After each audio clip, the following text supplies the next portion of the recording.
Welcome to the NARP podcast, and thank you for joining us today. However, you may be listening, iHeartRadio, iTunes, YouTube, or through any of the podcast platforms. Thank you for being here. I'm your host, Pete Neubig, and we have another great show today. We have Eric Wetherington with Renters Insurance Solutions. Today, we're going to discuss the different types of insurance solutions for property managers, focusing on the security deposit replacement insurance.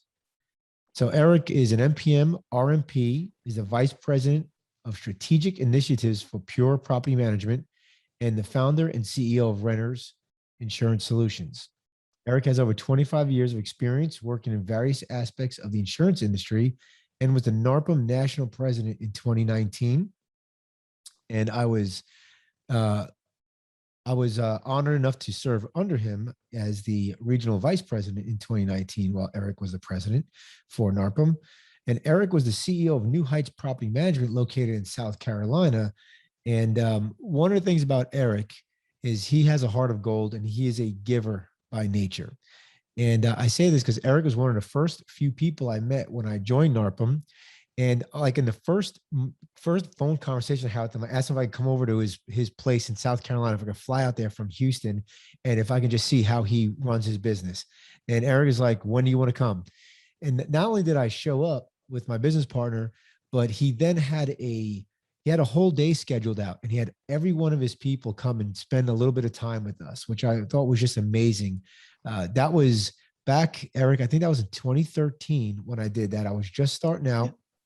I didn't know anything from anything, and now I am the voice of NARPM. So go figure that out. Anything is possible, people. So I look forward to speaking with Eric here in a few minutes, but now it's time for the hot topic of the day. So because I have Eric on, and Eric has an incredible he has a class that he teaches at NARPM. He's taught this at NARPM, and he's actually taught this at Real World about KPIs and about knowing your numbers as a business.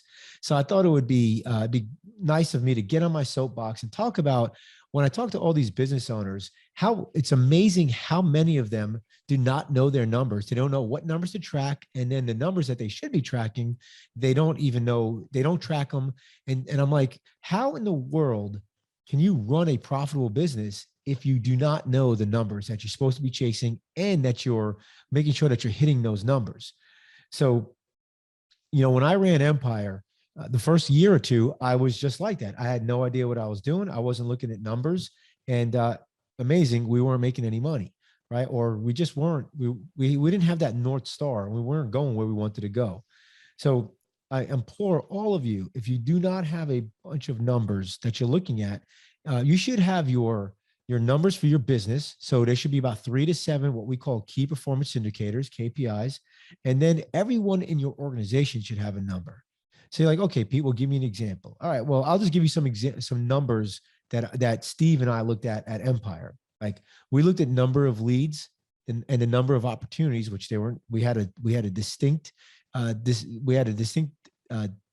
definition of what a lead was, what an opportunity was, and then the conversion rate. We want to know our cost per lead and per opportunity. We want to know how many doors we gained, how many doors we lost, and the number of doors we had per employee, and the cost of payroll per door were some of the numbers we looked at. And so we looked at our numbers weekly, and then there were some quarterly numbers that we looked at, and obviously there were some yearly numbers we looked at. But if you're looking at a number one time a year, I mean, you're not really tracking that number. So we like the weekly numbers, and then the quarterly numbers, or the monthly numbers, I should say. And then we gave everybody in the organization, every job role, so it wasn't per person, it was per job role, had a number, either 1 to 3 KPIs. And if one person had way more than 3, if they had 8, 9 key performance indicators, that job was too big, and we need to cut that job down to 2 or 3. And so this early on, our property managers had like 11 like KPIs. And I'm like, okay, there's no wonder when everything's important, nothing is important. And so we made sure that everybody had numbers, that they were easy to report on, and that we had a weekly meeting. And if a number wasn't hit, we had to determine, is it an issue, a challenge that we had to go and do something about? Or is the number just, are we not, is the number not correct? Like, meaning, was a number just not, we're never going to hit it. and we need to readjust the number. And that's okay if you need to readjust the number. But people, please make sure you go out there and start tracking your data and start knowing your numbers. Because if you don't know if your team is doing what they're supposed to be doing, because they have no idea, because they don't have a number. And then of course you have no idea if the business is supposed to be doing what it's doing because it doesn't have a number. So that's my rant of the day. And now we're going to have our interview with my good buddy, Eric Wetherington, CEO and co-founder of Renters Insurance. So Eric, tell me, well, first, this is a NARPM podcast, and I want people to understand how important NARPM is, not to my life and to my business. So tell me how NARPM impacted your business when you were with New Horizon. So Pete, we started our property management company, New Heights Property Management, back in late 2008. And, I had a lot of experience starting companies and doing things like that. So I knew the importance of business and all those things, but I really didn't know a whole lot about property management, to be honest with you. And so I began searching almost immediately for some group of people that got together and shared ideas about property management. And I looked and looked, and it honestly, it took me several months before all of a sudden I stumbled across NARPM's website, and I found them. The closest chapter to me here in Charleston, South Carolina, was Atlanta, Georgia. And so not so close. Not so close, right? About 4.5-hour drive away. And so I picked up and made a point of driving to Georgia for the next chapter meeting, and drove all the way to Atlanta, spent the night there, met some just fantastic people that are part of NARPM really all over the country. And of course, I didn't know that at the time, but and those people just kind of took me in and started sharing information with me, and opened themselves up to me visiting their offices and calling them with questions, and that was really how I first got into NARPM. And I tell you, it wasn't long before I realized that the value that NARPM and those relationships that I made with people that I met at NARPM just had such a great return on my investment in my business that I had to tell other people, and ultimately had to give back to NARPM and to the great folks that were part of NARPM. And that's what eventually led me to getting into NARPM leadership at a national level. And now there is a chapter in Charleston, South Carolina. Now there's a great chapter in Charleston. And I'm glad that I was able to be a small part of seeing that get started. Eric, we lost you there for a second. So now there's a chapter in Charleston, South Carolina, and then you said, and then we missed you for a second. Yeah, Pete, there's a great chapter here in Charleston. I'm glad that I was able to be a part of seeing that chapter get started. And it's a great chapter, have a great board and a great group of folks here that get together and share and help each other. And that's the one thing about NARPM that's kind of, I think it's different from many other organizations, is the people that are part of the organization are so willing to give back. And so if you're thinking about joining NARPM, it's highly recommended. It's like Eric said, it gave him a return on his investment, and it gave me a return on my investment as well.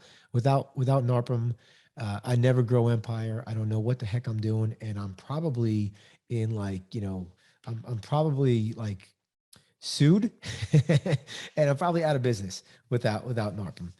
So Eric, you ran a great business, and I know you merged with Pure just recently. So congratulations on that. Thank you. So tell me, why start Renters Insurance Solutions? Well, Pete, that's a great question. And one of the things that I noticed, as we were on our journey with New Heights Property Management, was that trends that were prevalent in the multifamily space eventually made their way to the single family marketplace. And, a lot of people were renters in apartments before they became renters of single family homes. And so there was a definitive tracing of being able to look at new trends and new things that came into the single family business that started in multifamily. So a couple of years ago, my daughter, who was a senior in college, needed to do an internship. And so she applied and landed an internship at the Charlotte Motor Speedway in Charlotte, North Carolina. And so in order to move to Charlotte, she needed an apartment, a place to live. And so she went and applied for an apartment. Now, my daughter is a 21-year-old college student. She had no debt. She had no credit card. She had no credit score, and she had no job. She had no income. And this internship was going to be an unpaid internship. And so she went and applied for an apartment, and it was going to be around $1,250 a month for the particular apartment that she applied for, because it was a short, 4-month lease. And so she told me, okay, Dad, I applied for the apartment. And I said, okay, great. I said, let me know when I'm going to be getting my link to the cosigner's application. And she goes, oh, no, Dad, there's no cosigner required. And I said, really?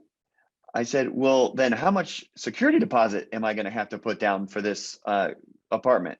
Because I was thinking, you know what, I'm going to have to pay the full thing in advance, or what is the deal here? Yeah. And she said, oh, no, Dad. Security deposit's 1 year of rent in advance. Exactly. For a 4-month rental. And so I said, well, then how much security deposit am I going to have to put down as I pay for this apartment? And she goes, oh, no, Dad, there's no security deposit. And I said, you better send me that lease for me to look at, because it doesn't sound right at all to me. Too good to be true. And so I read through that lease, and sure enough, here's, this apartment complex renting to a 21-year-old college student who has no income, no credit score, and they don't require any security deposit, and they require no cosigner. And I said, this is crazy. And I said, if they're doing this in an apartment community in Charlotte, North Carolina, just a few hours up the road from me here in Charleston, I better be figuring out how I can do something similar in my market here to offer to for my single family properties that we manage, because people are going to be leaving those apartment communities and coming to the single family rentals, and they're going to be expecting the same type of programs. And so that was really the impetus for me figuring out how we could offer a security deposit replacement program and bring that to the single family space. Nice. And I want to dive deep into that, because when we were talking, when you first started this concept, that was the one that was really like, I'm like, this is amazing. Like I learn more about this. So I want everybody to learn more about this as well. But tell us what other programs that or other pain points that your programs solve for property managers. Well, the pain points, I mean, everybody's offering some form of a tenant legal liability program, or requiring, in many cases, tenants to have tenant legal liability. In some cases, companies are requiring their tenants to have HO4, or a full renter's insurance policy. And so there's a lot of companies, a lot of property managers are out there, promoting these programs, or telling tenants they have to sign up, they have to get an HO4, they have to sign up for tenant legal liability, or maybe offering some type of a security deposit replacement program.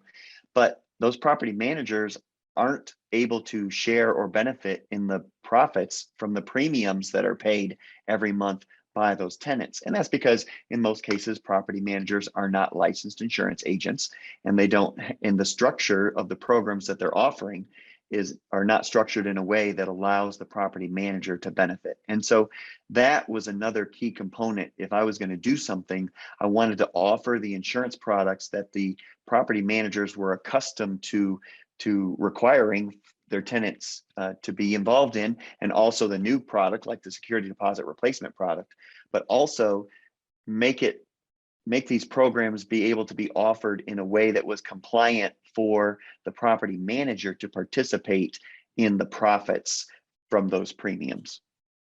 And that is the hook right there. Because yes. And so every time, I know when I was a property manager, right, I'm looking at everything and I'm like, okay, this is a win. I want to win, win, win.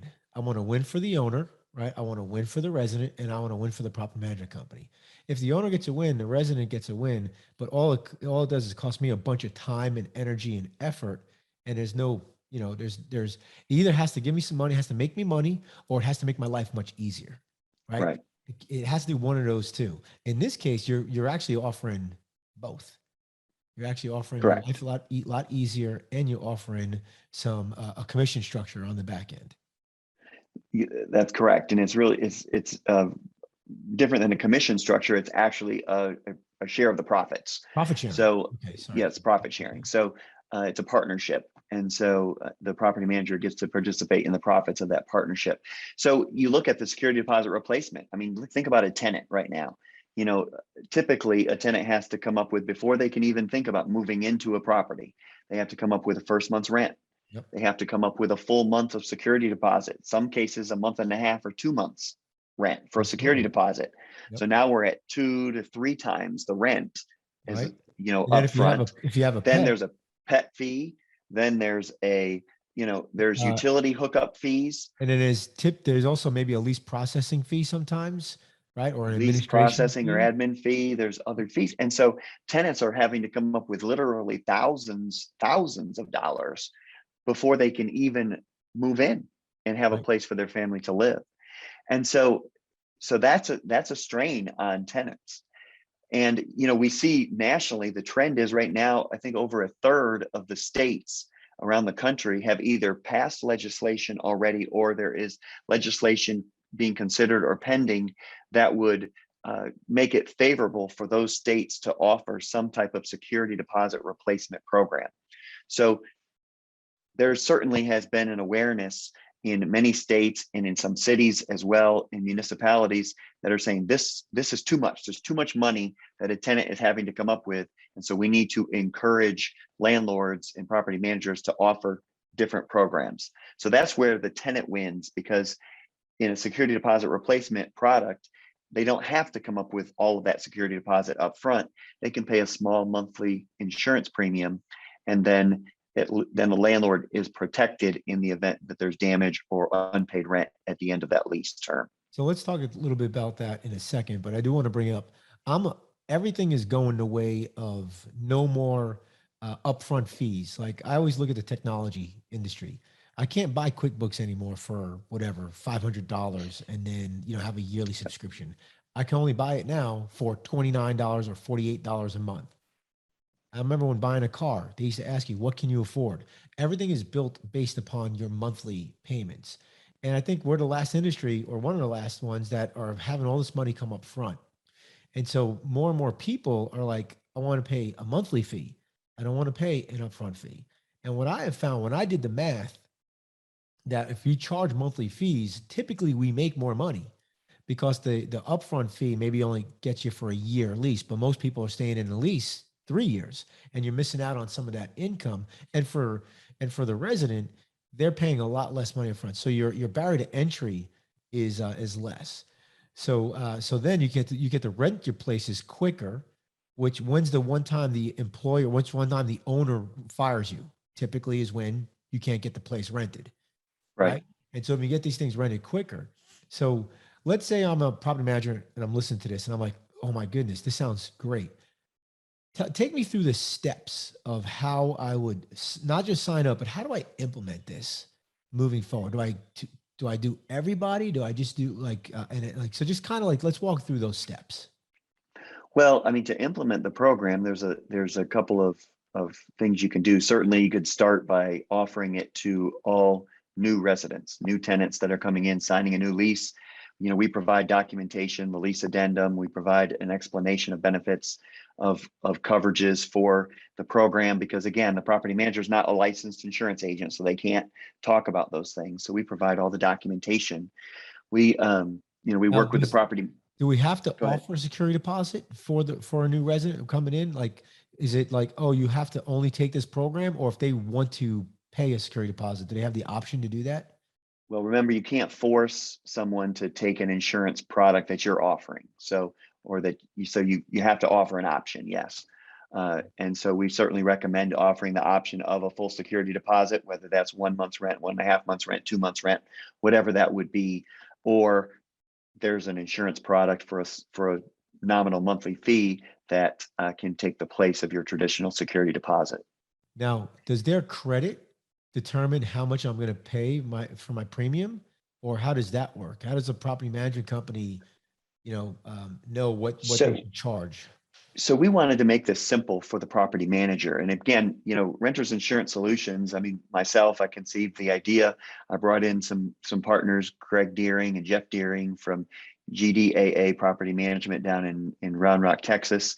And we really, so as property managers and property management professionals, we really wanted to make this simple for our clients, on the insurance side. And so we said, what are some of the other companies doing that have these products that are, position themselves as security deposit replacements? And a lot of those companies require the application to be sent off to them to be reviewed so that they can then determine what the insurance premium is going to be and all this stuff. And we said, that's too complicated. That takes more time. And so what we do is upfront, when we are talking to a property management company, we ask them to provide us with the last 3 years of information from their portfolio on their security deposit dispositions. And so we review that information, and then we give the property manager a rating based on what they've been doing. And then that rating coincides to a fee scale, a schedule of premiums that they will charge to all of their applicants. So it's very simple for the property manager.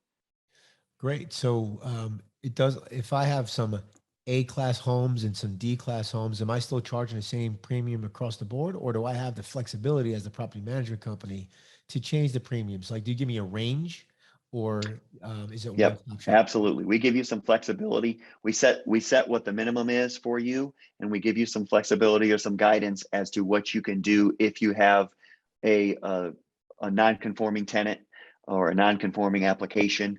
We give you some guidelines as to what you can do within the premiums that are filed to collect more premium in those situations. So absolutely. Yeah. So the win for the resident is I come out of pocket less money, and I'm paying this basically monthly fee to have security. The win for the property managers, I'm going to be part of this bonus structure or this profit sharing, and I'm also going to cover this house, right, with through this premium. So take me through what's in it for the owner. Well, certainly here's a couple of things that are in it for the owner. As you alluded to earlier, Pete, the owner doesn't want vacancy. They want a tenant in place. They want a tenant in there as quickly as possible.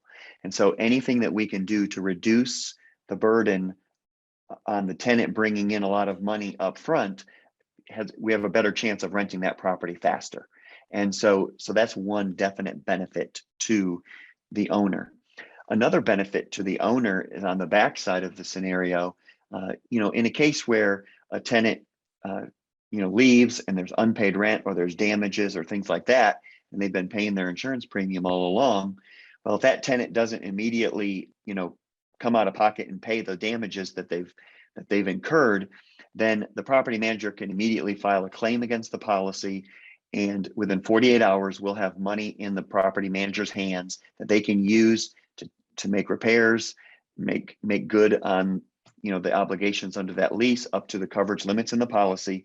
And so the owner isn't having to wait for a length of time for there to be money recovered.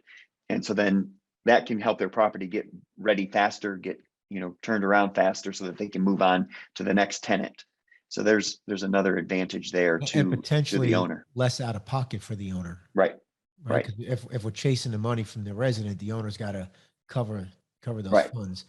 Now, is it true that you can actually, like, let's just say I had a $1,500 deposit that I would normally take, but I can go ahead and with this insurance premium, I can actually insure for almost double, right? So the insurance premium would be less, but I can insure it for $3,000. Is that a possibility as well? That certainly is. Again, each property manager, and we give the options to the property management company as to how they want to roll that out and work that in their market. But that certainly is an option. They can choose to have additional coverage, on the property, which again helps the owner. If instead of 1 month's rent as security deposit, now maybe the premium that's charged to the tenant will cover 1.5 months or 2 months.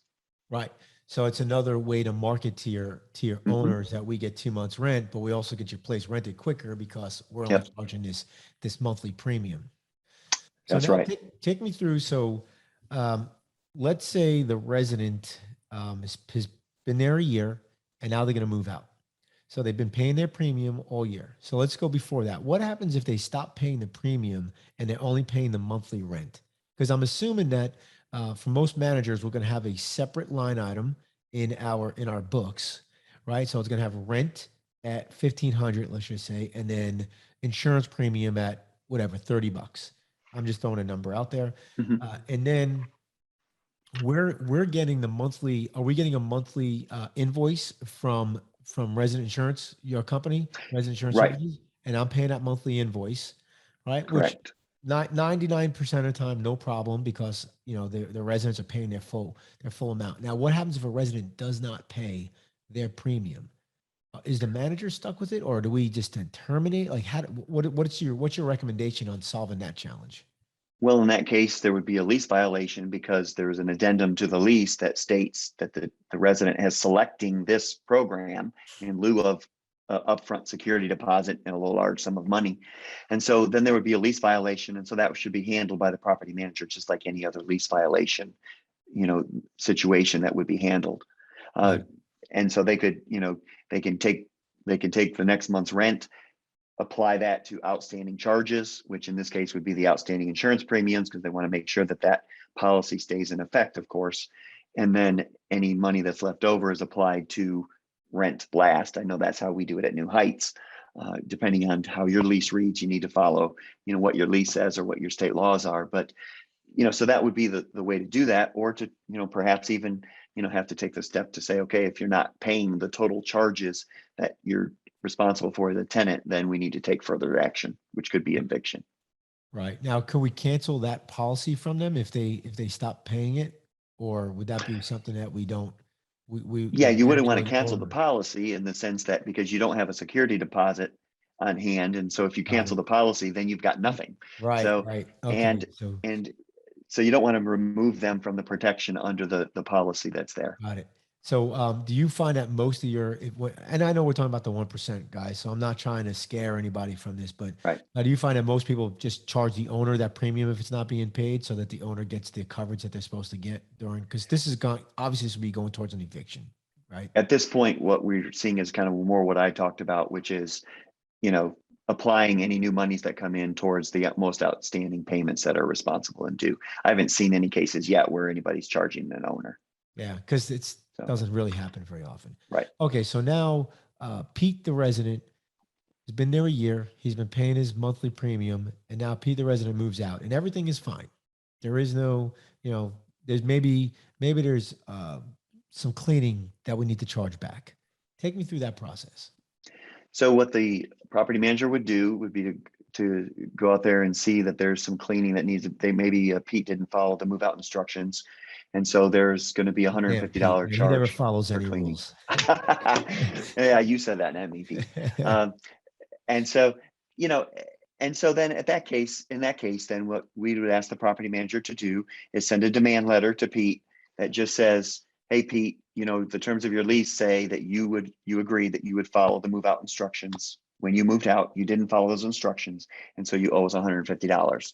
And then give Pete, 3 days or 5 days to comply by sending the property manager that fee. If Pete doesn't send that fee, then the property manager can file a claim against the policy. The claim packet is sent to us, and then within 48 hours we would fund the claim back to the property manager. So the property manager would get their money within 48 hours, 2 business days of filing that claim. And then what we would do on our end is then we would reach out to Pete and we would say, hey, Pete, remember that property that you left and that you didn't do all the cleaning? You still owe $150 for that. We really don't want to send you to collections, so we'd really like you to send us the $150. And then if Pete doesn't send the $150 to us as the insurance company, then we would send it off to collections, and then Pete would go through the collection process. Now the beauty of this, I don't have to file collections anymore. you don't have to do collections, but also if we collect that money before we send it to collections, if we collect that money, then that $150 is going to go right back into the premium pot that we pay the profits out to the property manager of. If we have to send it to collections, then obviously there's some collection fees that would need to come out of that money that we collect. before that money would then be, So as a whatever's property, left would be sent into the right. So premium as a pot. property manager, the least amount of claims we put out there, the more bonus money we're going to get. The more claims we put out there, the less bonus money we're going to get, or we can get dropped if we put a lot of claims out there, I'm assuming. So it's, it's a standard insurance program, insurance product.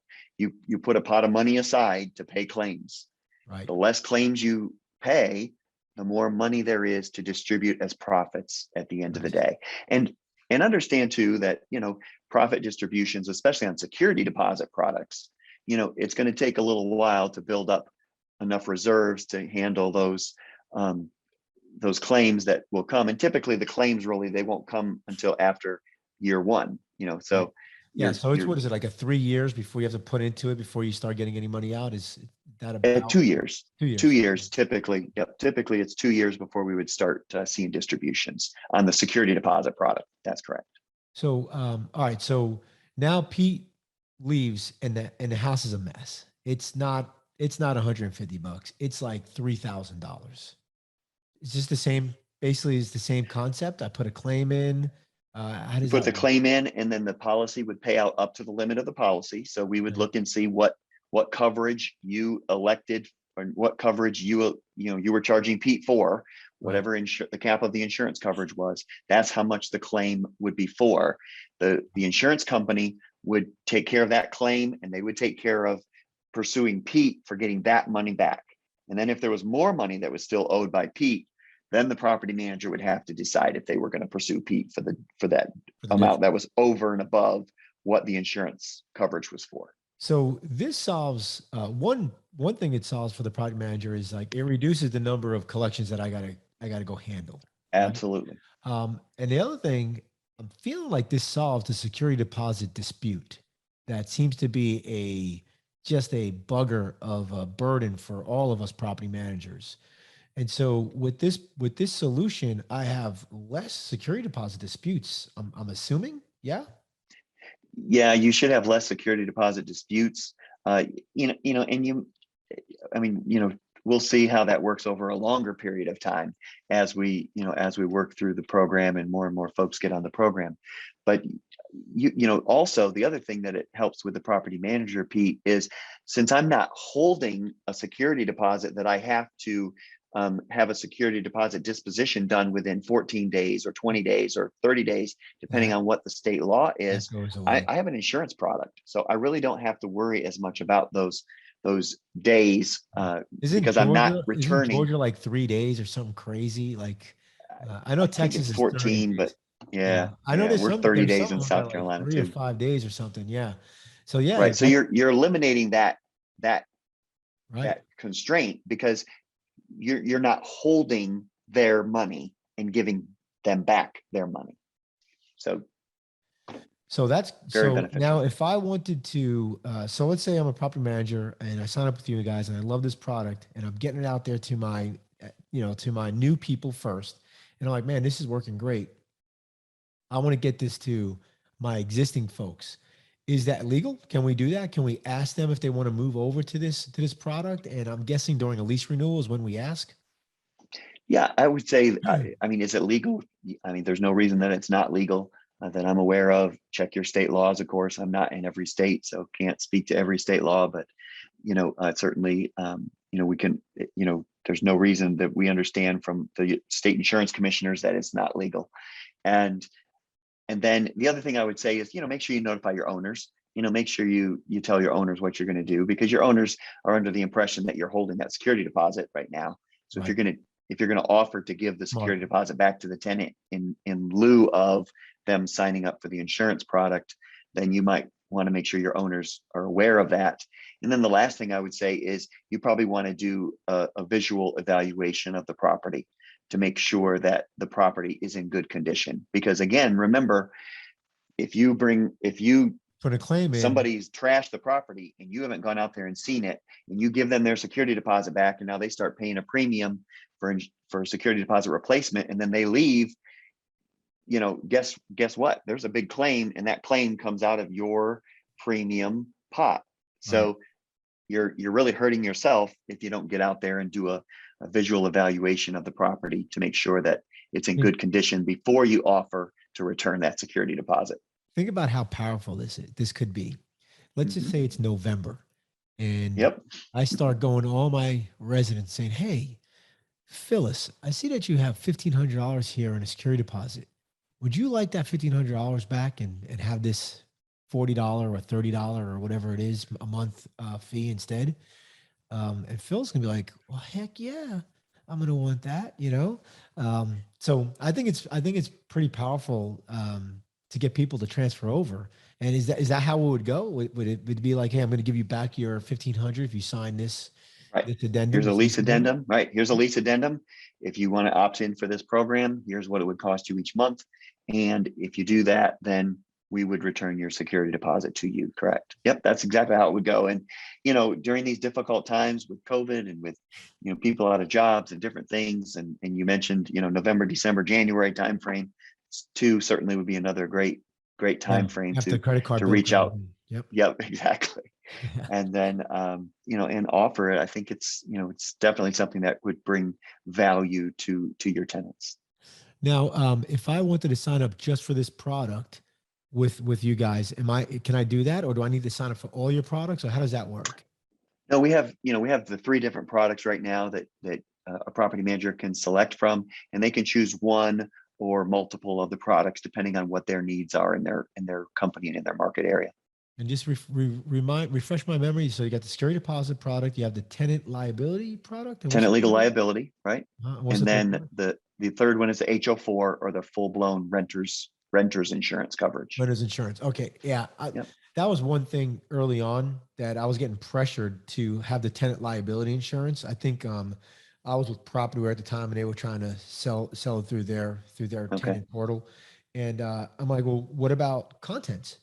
And they're like, "Oh no, it's just liability." And I'm like, "Well, that's just a win for the owner. That's not a win-win. Right. Like, how do we get it to be a win-win?" So you actually have one for HO4, which is contents, right? And one for liability. Right. So the tenant legal liability product that we offer does offer a small amount of content coverage for the tenant, for about $5,000. So there is something in it for the tenant. If that's standard in your market and what you typically do, you can by using our tenant legal liability program, you can have same coverage, but again, the difference is the property manager gets to participate in the profit sharing at the end of the day. Now, if you want to, if your tenant says, "Well, I want more coverage for my contents, $5,000 isn't enough to cover the value of my contents," then you can move them into a product that's closer to the HO4 or the HO4 product, where the tenant can actually go on our website and complete their application, and they can select 10,000, 20,000, 30,000, 40, up to $100,000 of coverage for content. And then they'll pay the premium, and they'll be covered. And then if the tenant does that option, then of course we would be able to let the property manager know that the premium is being paid, and let the property manager know of any lapses in coverage or anything else. So on the property management side, how much do I need to have a full-time person doing this stuff, or like how simple is it? Is this like so easy a caveman can do it? Like, one of those Yeah. things like. I mean, once it's set up, because so what we've again, I'm a property manager. Greg and Jeff are property managers. We've really tried to make this as simple as possible for the property manager. So we've got the documents for you. We've got reports from the major systems that we work with. So we grab this data, this information from your system, send it to our system on a weekly basis so that we know which tenants are covered for the security deposit program or the tenant legal liability program. And we issue you a blanket policy, so you're not having to pass policies back and forth every time that somebody moves in or moves out. And so these reports just can automatically flow back and forth. And then we know what's going on, what's going on. We'll send you, you just go about your normal lease signing process. There's just another addendum at the back of the lease. And then when you collect your rent, there's another line item for that premium that's paid. We'll send you an invoice once a month, and you write us a check for that invoice. So it's really simple. You don't have to hire more staff. It's just a matter of training, your existing staff on one more lease addendum. And the one thing I know about you and Greg and Jeff are all process oriented guys. So you're looking at the process, you're making sure it doesn't impact the team too much. And you literally have the easy button, which, you know, Right. when people think insurance, they just think of complexity. And it sounds like you guys taking the complexity out of it, and you have here's the easy button. We're going to go ahead and give you the package on it. Here's how you do A through Z. Do you have anybody in your organization that will help onboard people so that if they are a little nervous and they're not sure what to do, like you guys will kind of walk them through it? Absolutely. We've got, we've onboarded with several different software packages already. So we know the processes and the systems for that, and we will provide all the help and support that anybody needs to get this implemented within their office. And it's really, again, it's really a simple process if you just follow the process, and we'll help you all throughout the way. So now, Eric, we're going to put you in the hot seat for the lightning round. So I'm going to ask you a series of questions. They're like 1 or 2 word answer questions, whatever you can think of, just go ahead and answer. And let's get to it. You ready? I'm ready. I see a little bead of sweat there. So I know you're a little nervous from the lightning round. All right. What PM software do you use? Propertyware. What is your current structural organization or current organizational structure? We're a pod structure, so we use pods. Pods. Okay. Do you use virtual assistants? Yes, absolutely. Do you have BDMs? Yes, absolutely. What is one piece of advice you would give someone just starting out in the PM business? Join NARPM and get involved. I like that second one. Get involved. Brian Birdie, right? Wasn't that his tagline? That was his theme. Yes. That was his yes. theme. Does pineapple belong on pizza? I can go either way. I enjoy it with pizza, with and without. That's being very non-committal right there. Okay. Doesn't want the pineapple people after him. What book are you currently reading, or one that has impacted your business or life? What book am I currently reading? I'm currently reading Never Split the Difference. It's my second time through that book. Chris Voss. It's a great book on negotiating and dealing with people in difficult situations. If you ever have a chance to see him speak, not just jump at it. He is an incredible speaker, and he's just got great stories. Yes, he does. He's got some great stories, that's for sure. The stories that he says in the book, he kind of elaborates a little bit more. Okay. Amazing. What Disney character do you most associate with? Mickey Mouse. Mickey Mouse. All right. What is one challenge you're currently facing in your business?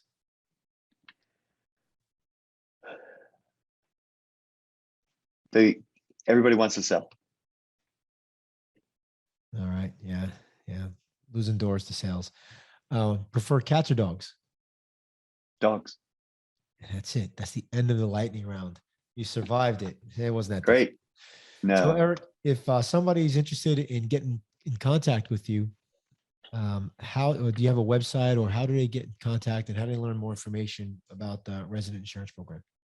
Sure. You can go to our website, yourris.com. That's yourris.com.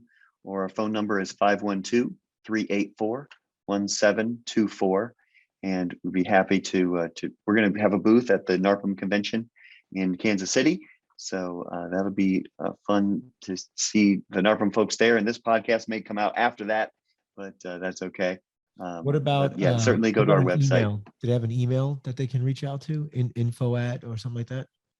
Yeah, let me make sure. Or let's give everybody a personal one. Let's support@yourris.com is the best email address to get somebody. support@yourris.com. Excellent. And if you want to join NARPM, go to narpm.org, NARPM.org, or give the nice folks a call at 800-782-3452. And although I'm asking you for an email, I don't know what NARPM's email is. I'm assuming it's info@narpm.org. But info@narpm.org is an email address that can be used to reach NARPM. Yes. It is an email address. And if you're interested in virtual assistants feel free to contact me, Pete at vpmsolutions.com, or go to VPM, Victor, Peter Management, or Virtual Property Management, vpmsolutions.com. Eric, thank you so much for being here today. And till next time, folks, we're over and out. Talk to you later.